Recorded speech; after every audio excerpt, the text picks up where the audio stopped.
अलवर कृषि उपज मंडी में सरसों के भाव 6700 से लेकर 6800 रुपए प्रति क्विंटल बने हुए हैं। व्यापारी एवं किसान नेता अभय सैनी के अनुसार विदेशी खाद्य तेल महंगे होने के कारण इनका आयात भारत में नहीं हो पा रहा है। ऐसे में सरसों के तेल की मांग बढ़ गई है। उन्होंने बताया कि सरकार चाहती तो पहले ही विदेशी खाद्य तेल पर आयात शुल्क बढ़ा सकती थी, लेकिन सरकार ने बड़ी कंपनियों को फायदा पहुंचाने के लिए ऐसा नहीं किया।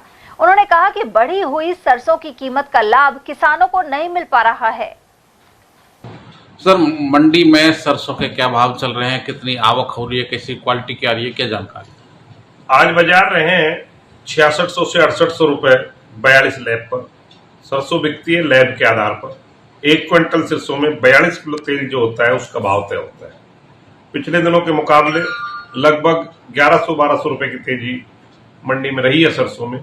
इन दिनों में जो सरसों आ रही है वो अधिकतम स्टॉक की सरसों आ रही है और ज्यादातर सरसों जो आ रही है वो सरकार द्वारा एमएसपी पर खरीदी गई सरसों जो है पुणे बाजार में बिकने को आ रही है। किसानों के पास कोई ज्यादा सरसों नहीं है, जो पैसा जा रहा है वो सब सरकार के पास से अधिकतम रेट पर जा रहा है।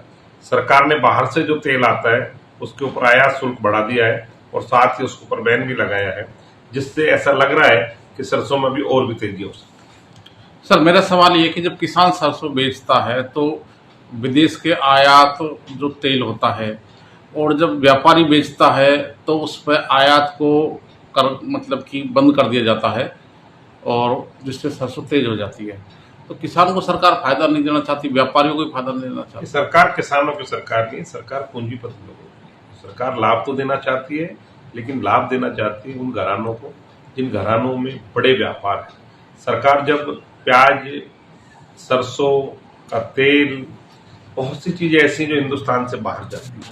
सरसों का तेल के जब बाजार गिरे थे तब पाम ऑयल आ गया था। अब जब जाके किसानों की सरसों थी तब हमारा बाजार की कीमत नहीं थी। अब किसानों के पास सरसों रही नहीं, बड़े घरानों में सरसों रह गई है। वो सरसों को बाजार में बिक रहे तो पैसा बढ़ रहा है। ये सरकार किसान के हित में कोई काम नहीं करना चाहती। भारत के प्रधानमंत्री जी ने कहा था मैं किसानों की आय दुगनी करना चाहता हूँ, लेकिन भूल गए शायद वो, और वो भूल जो है किसानों को कितना दुख दे रही है। प्रधानमंत्री जी को काश उनके किए हुए वादे याद होते तो किसानों की आय